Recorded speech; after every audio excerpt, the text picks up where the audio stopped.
podcast. You can go slow. A Kids Co. A Kids Co. This show was brought to you by a Kids Co.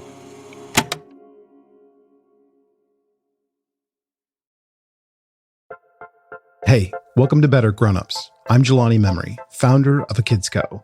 And this is a parenting podcast all about how to be a better grown-up. This week, I'm chatting with Lindz Amer, a multi-hyphenate writer, performer, creator, and activist. Lindz is the creator of the beloved web series Queer Kid Stuff, and their work has been featured on Good Morning America, Kids Screen, Teen Vogue, and so many more. They've even got a TED Talk. They've written and consulted on kids shows like The Fabulous Show with Faye and Fluffy, the Webby Award-winning Blue's Clues, and You Pride Parade music video for Nick Jr. Lindz is like a modern-day queer and non-binary Mr. Rogers. Making media for the next generation is what they do. Which is why I thought they'd be the perfect person to talk with when it came to kids, identity, gender, and how to navigate it all as a parent. We absolutely get into it in the best way possible and answer questions like, when do kids fundamentally understand their gender? How can you not screw up when your kid comes out? And why that last question is actually kind of problematic. Why is there so little queer kids content? And are things actually getting better for queer kids, or is it maybe worse than it's ever been? I'm so excited about this conversation. Buckle up. This is a good one. Okay, Lindz Amer, let's do this.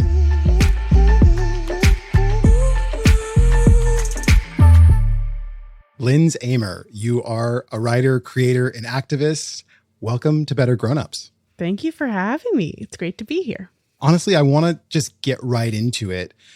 What got you into making all of this prolific kids content? So everything really started for me in theater. That's kind of like my origin story, is like being a really nerdy little theater kid growing up in New York City and like going to Broadway shows and like absolutely falling in love with performance and then pursuing that through college. And then when I got to the theater program at Northwestern that I went to, there's a really robust theater for young audiences program there. And I just kind of fell in love with storytelling for kids. And that's kind of been that was like the spark for a lot of things. And first of all, in like figuring out my craft and like understanding of myself as like a creative person. And then I was taking these kind of theater for young audiences class and learning about storytelling for kids. And I was also taking like queer theory at the same time and like figuring out my identity and understanding, queerness and gender identity at like a higher collegiate level and like in theory and stuff. And I looked at kind of like these two things that I was falling really deeply into. And I wondered why they couldn't speak to each other. So I kind of like took everything I was learning in queer theory and went back to my craft and was like, okay, why isn't this over here? I think this would have been helpful for me when I was a kid who, again, was that like nerdy theater kid growing up in New York.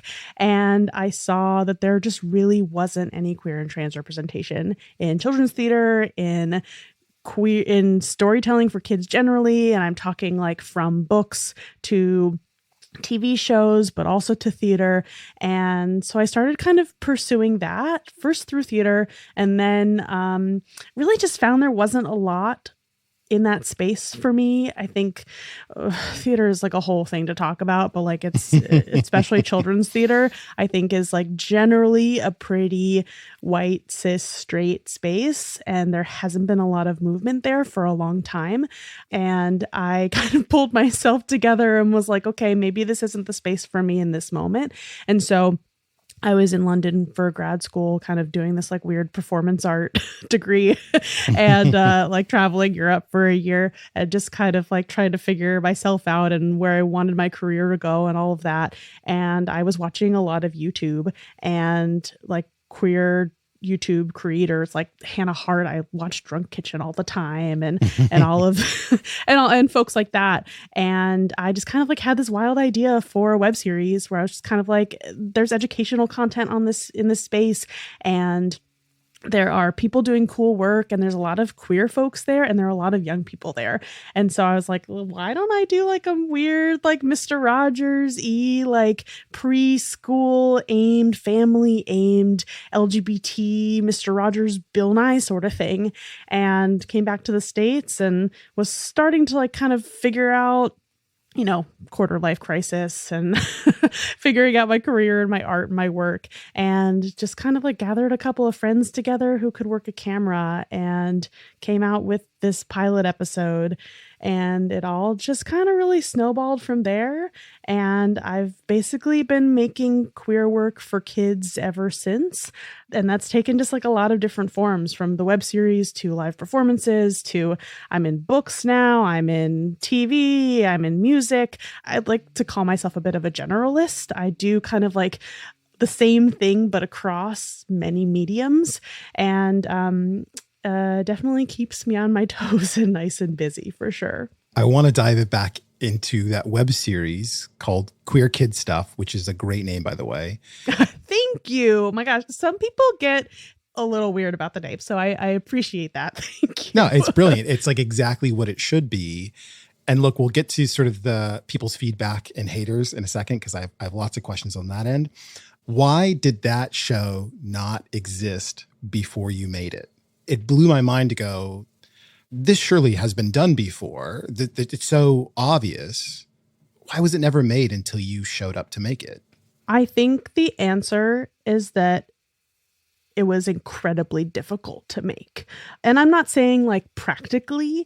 I'm saying like, I mean, starting to segue a little bit into like the feedback and stuff, but like there were so many roadblocks, and like still to this day, I haven't had a chance to like reboot it or like create new content of that web series. Like there are so many obstacles and roadblocks to even just making it happen, because there's so much stigma around queerness in kids. Like it is, I've gotten the same like quote unquote feedback on the web series its entire existence. And like what we're seeing right now in kind of like the national landscape of like queerness and transness in kids, like that, the like groomer, the pedophile, the like the sexualizing kids, all of that's the banned books, all of it is what I experienced on a personal level when I first started the series. And now I'm seeing it play out on like a national scale. And it has always been there, that there is this, I hit a nerve. I really, really did. And that spoke to like how successful the series became and how kind of beloved I think it's become. But that's like in a nutshell reason is that like there's a lot of stigma and like queer and transphobia when it comes to young kids. And I just don't think anyone had the gumption, I guess, is part of it. I think people are scared of this kind of work. Yeah, I think that's a great way to put it. I think the gumption to create something like that. Yeah, and I think that like in the kind of larger like kids TV world too, like there have been moments in the history of it where people have like kind of tried to do like queer content, and like now that's like kind of bubbling up and becoming a little bit more of a thing that I think a part of. But like there was a episode of in the Arthur universe in I think the 90s, this like postcard for Buster episode. They had like real live families like send postcards into the characters, and there was a same-sex family. There was like a 2-mom family, and everyone went completely bananas, and it like basically ruined the next like 10 years of people trying to get queer representation for kids. So, and like you see how like places like Sesame Street and like have really avoided kind of like queerness and Bert and Ernie, all of that. So there's just a lot of people just not wanting to do it, basically.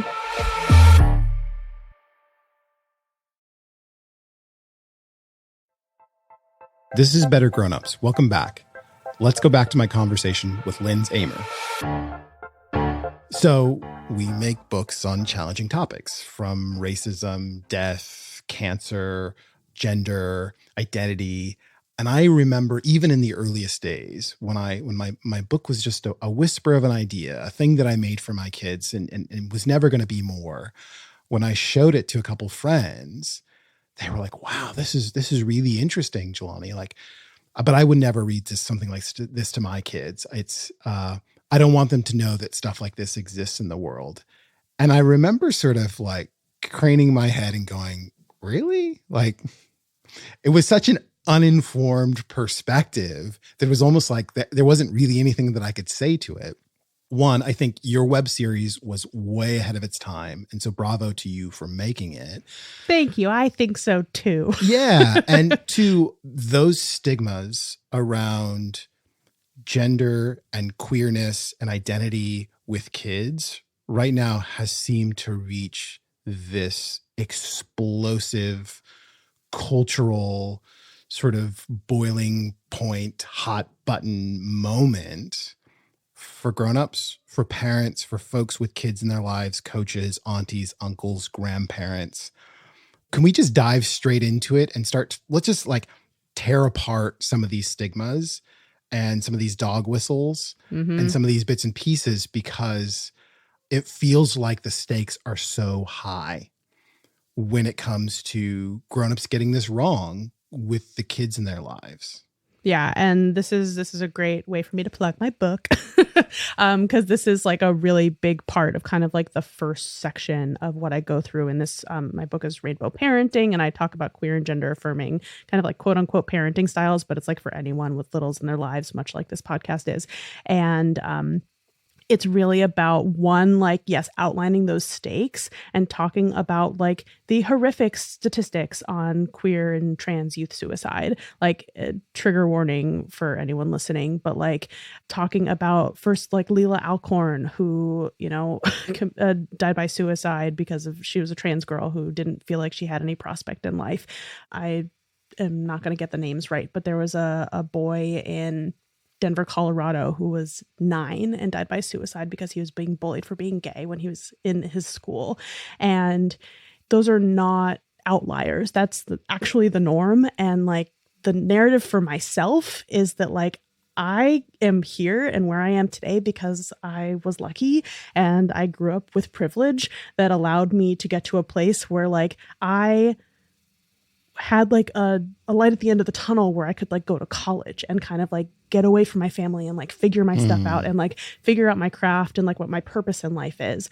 And not everyone has that. Not everyone has access to the wealth that I had when to be able to go to college to pursue what I wanted to pursue and to like figure myself out.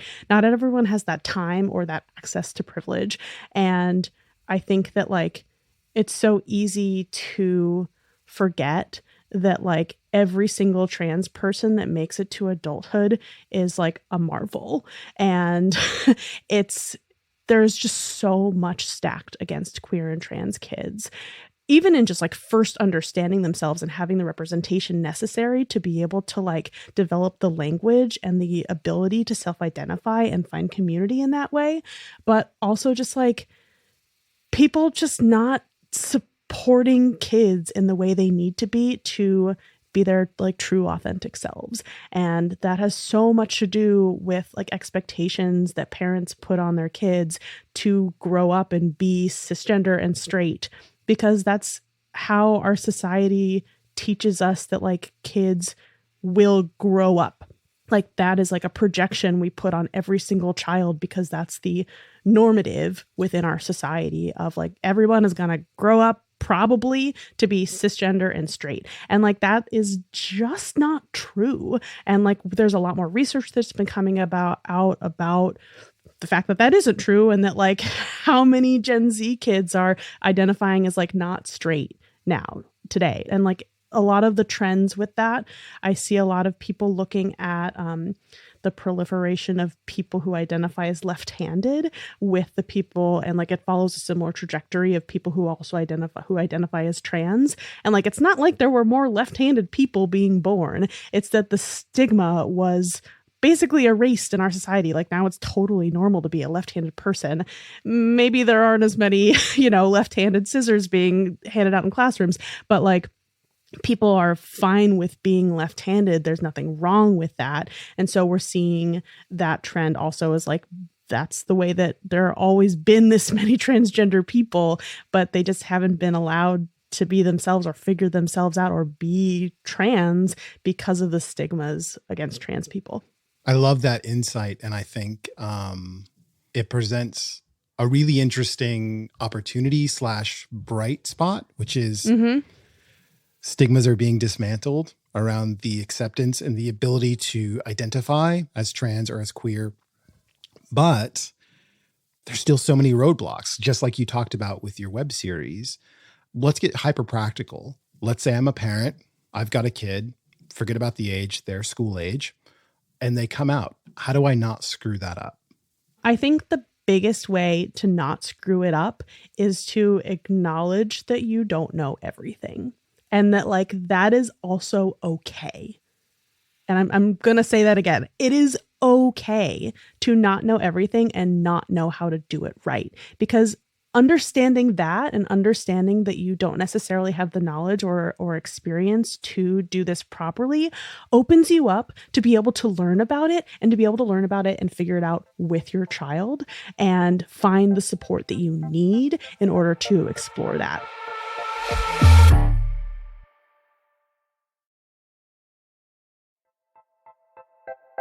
We're back. You're listening to Better Grownups and my conversation with Lindz Amer. I do want to back up just a little bit because the way you pose this is that on starting with the fact that like a kid came out in your life, but I do want to challenge that like what makes you think that like you only have to do this if your kid is queer or trans? Like what tells you, why do you think that your kid is cis or straight? Where is that assumption coming from? Where are you already projecting and writing that onto your kid, especially if they are young and don't necessarily have the language or the representation to show them that's a possibility model for them? But also like, I mean, look at society around us. That is the norm in how we grow up and how we think about like our kids coming into the world, of their coming into a cis and straight world. And so how can we say that's not necessarily what could be your truth, right? And allow them to make that discovery for themselves before they even have to tell us, right? So I just want to like complicate that a little bit, but also like it's definitely a different experience of like parenting in a queer and gender affirming way from the get-go versus like those assumptions being disrupted by your kid and having to deal with that and like the emotions of that like you might have as a parent or as a person with a kid in your life. And like that is a whole thing that you probably are going to go through some emotions, because breaking down those projections of what your idea of your child's life might be is a process, right? And I think that like those emotions are definitely valid, but also like, I mean, it's the same process as like decolonizing our minds and like figuring out how to live with like anti-racist values. Like it's all like such a similar like trajectory. It's just like understanding a different facet of like our societal structures and like how they're influencing us. That's brilliant. And I think well said. And it makes me think of this theory that I've had for a while around the problem with defaults. Another way to put this is bias or prejudice or preconception or, you know, assumptions. But there are a series of defaults that we begin to embrace as we grow up and get into adulthood. And of course, when kids come into our lives, that fundamentally, anytime someone has a kid come into their life, they start to challenge that just by the nature of being a kid and going, you know, what the hell are you talking about, right? Like, why would you think that? And I think there's two options for a grown-up. They can either go, oh, and have their mind changed or become malleable or rethink something or double down. And I hate to say it, most parents double down. They double down on, I'm older, I'm smarter, I've got more experience, you don't know what the hell you're talking about. A common refrain I've heard from folks who do not want to affirm their kids' identity or their gender is, oh, they're too young, or they're just confused, or this is just a phase. What do you say to that grown up? A couple of things. So the first thing that comes up for me is, and I love to pull this out of my back pocket, is that there's research that actually says that kids do know what, especially about their gender. The American Academy of Pediatrics has said that most kids have a solid understanding of their gender identity by the age of 4. So yeah, 4 years old. Kids, cis and trans and non-binary, all alike, have an understanding of their gender identity by the age of 4. And then the other thing that's kind of coming up with that is this idea of childism. So childism, if folks haven't heard that word before, is the essentially prejudice against kids for being kids, so for being young. And kids are an incredibly vulnerable and marginalized group, just like as like an identifier of like young people, because kids are humans. Kids are fully realized people with their own wants and needs. They're like the biggest difference, I like to say, like between adults and kids, like sure, height, physical differences, et cetera, but like the biggest one for me is that kids just don't have as much lived experience as adults. And it's more about, and like obviously like don't always have like the tools to regulate their emotions and are developing and like all of those things. But like the lived experience is how adults bring so much baggage to ideas around queerness and around gender. And like we bring our own experience around those ideas. And like, therefore all of the stuff that society tells us about what's quote unquote normal about our sexuality and our gender, and like generally how we move through the world through navigating gender stereotypes and prejudices and all of the things that affect us on a day-to-day basis, right? And our gender and our sexuality are so core to so many people's identities. And that's also true for kids, right? And like they just don't have as much exposure to navigating these things as we do as adults. And so they're coming at these ideas. And like, this is why I love talking to kids about sexuality and gender, because I can be their first introduction to these ideas, and I can explain it in a way that like is joyful and like, and not even centering queerness and transness at all, but like just giving like an open possibility of like, it's not just straightness and cisness that like is the idea of gender identity. Like your gender identity is not the gender you were assigned at birth by a doctor. Your gender identity is how you feel about yourself. And then you can use language that we have that exists in our society to help you communicate that to others. But no one can tell you what your identity is. And I think that like that's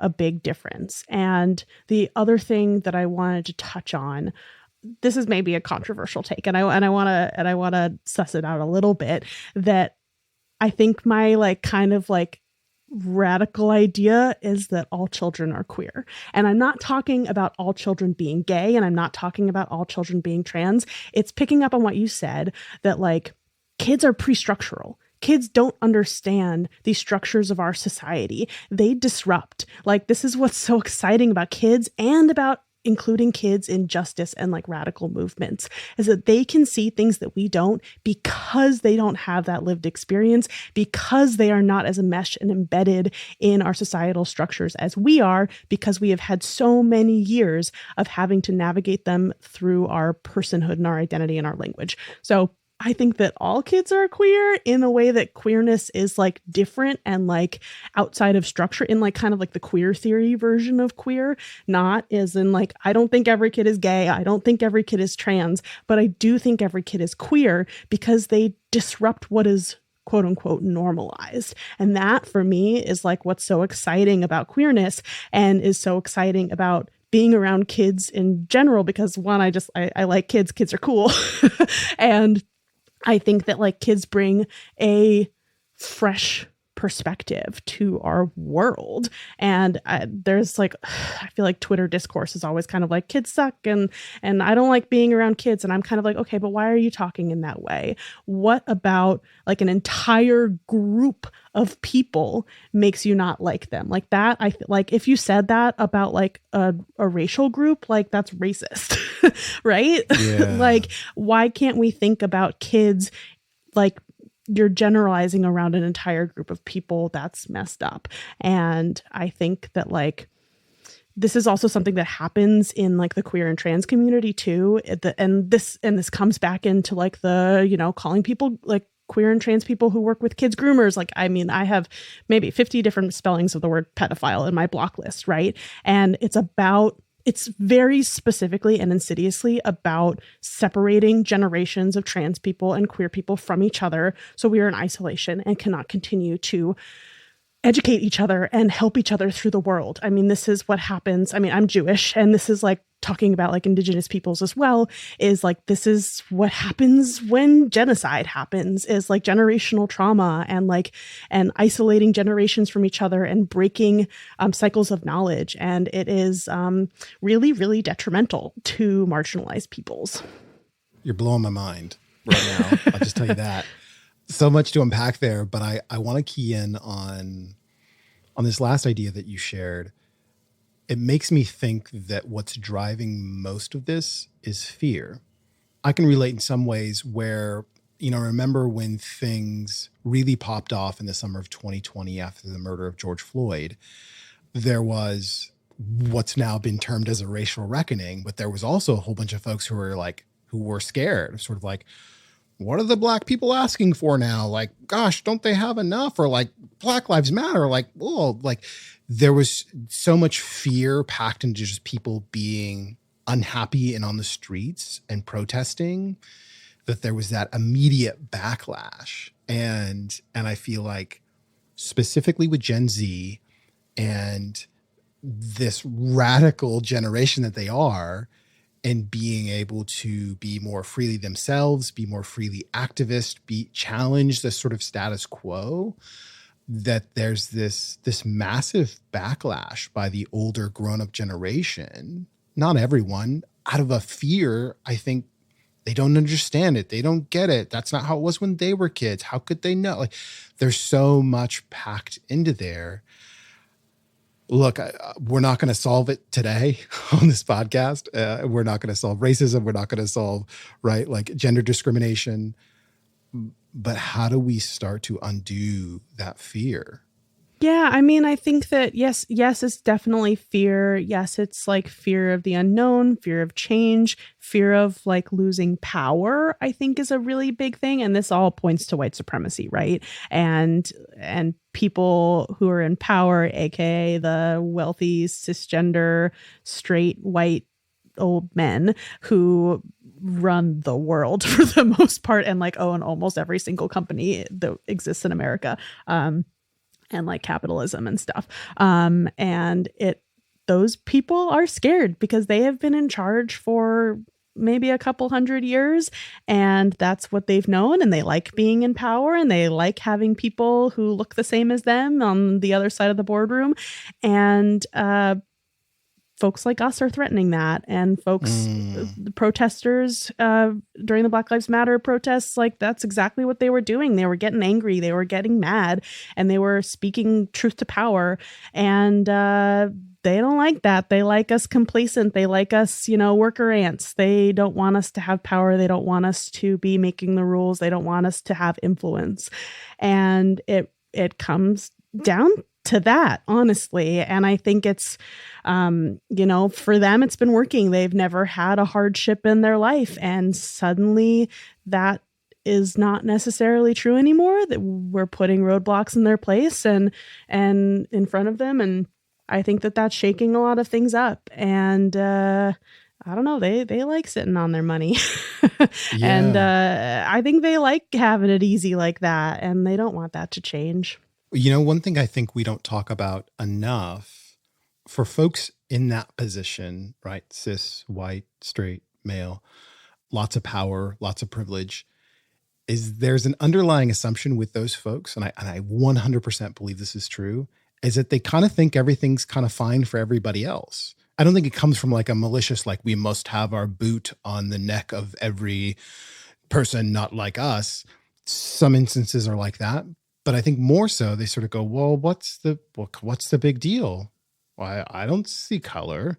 I don't see gender. Like everybody's just sort of, isn't everybody fine? Like why are you trying to take my stuff? And this lack of empathy or recognition, or even being in spaces where they're interacting with and hearing stories that are not like their own, hearing experiences, what I found is revolutionary for folks in my life who like fundamentally believed like racism didn't exist, that my experience wasn't different than theirs, that like, what's the big deal with this whole Black Lives Matter thing, is when I would let my experience bump up against their life and just show them and just go, here's what I go through. No judgment. I'm not trying to bring you down a peg. As they go, I had no idea. I had no idea it was like that. And that proximity created empathy and understanding and removed some of the fear. I think with this generation of grownups who are, I think, inviting more kids into being able to freely identify how they want to, and especially with this generation of kids, I think that proximity is doing a lot of work to create more empathy. But I genuinely have a big fear that that's going to come at the cost of a lot of kids who don't receive that empathy, who receive hate, who receive fear, who receive, stigma because of them just being themselves. Yeah. And I think like a lot of it comes back to education and communication and knowledge sharing, because I really think with the advent of the internet and the way social media functions now and the way that we can find information at the drop of a hat and like a quick Google search, like I think that we have so much more access to information that was completely invisible to us that shows us how unequal our systems are, particularly our financial systems, and how marginalized people are not on the same playing field as these cis, straight, white, particularly Christian men. And we're seeing that so much more, and people are opening their eyes to that information, and that's making a huge difference. And exactly what you're talking about, it's about proximity. And I think that like that doesn't have to necessarily be someone in like the circle of your life. It can be someone who sees your tweets. It can be someone who interacts with you in the world, in the way that your work is in the world, in the way that people interact with your persona on the internet, and like your sphere of influence, right? And so many more people have expansive spheres of influence now to be able to share this knowledge and to be able to share it with kids and with young people. And like, I think that's a big reason why we're seeing this huge wave of activism in these younger generations. And yes, absolutely, building empathy is a part of that, because you can see the inequality now so starkly. I mean, like, look at like information about redlining and credit scores and just understanding like these basic underpinnings of how our society functions that just levels certain people up without them having to do anything. And they understand that they didn't really have to do much, and they are confused about why others have to do so much to be able to get to the same place. And I think that it's just becoming so much more visible. And I think like getting a handle on our education system is so much of what's happening right now in politics, right? I mean, we're talking about critical, like quote unquote, critical race theory in schools. We're talking about book bannings in schools. I mean, all of the teacher shortages, which are a huge thing right now, the don't say gay stuff in Florida, keeping trans kids out of sports. Like, this is all about making marginalized folks more and more invisible, burying our traumatic history, and keeping the like dirty stuff like under the rug, like sweeping it all under the rug. Oh, we have a beautiful, pristine home.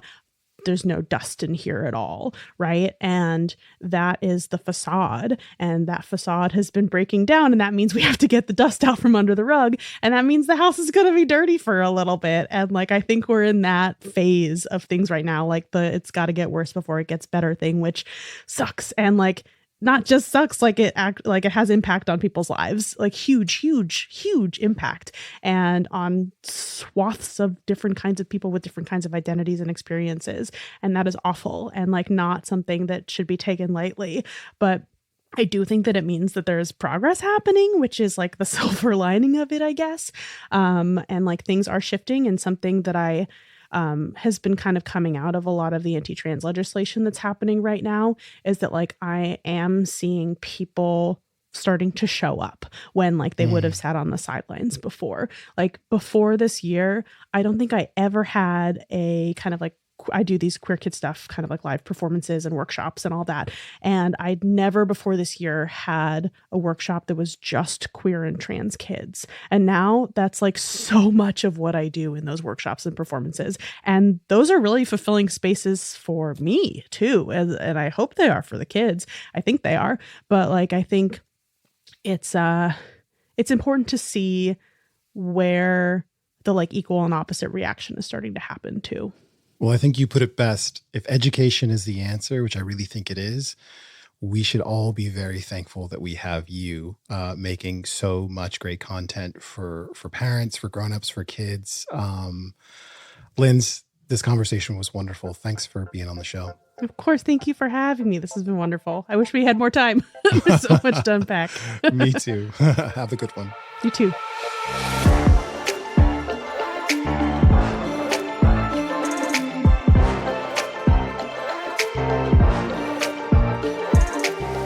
Thanks again to Lindz Amer and to you for listening.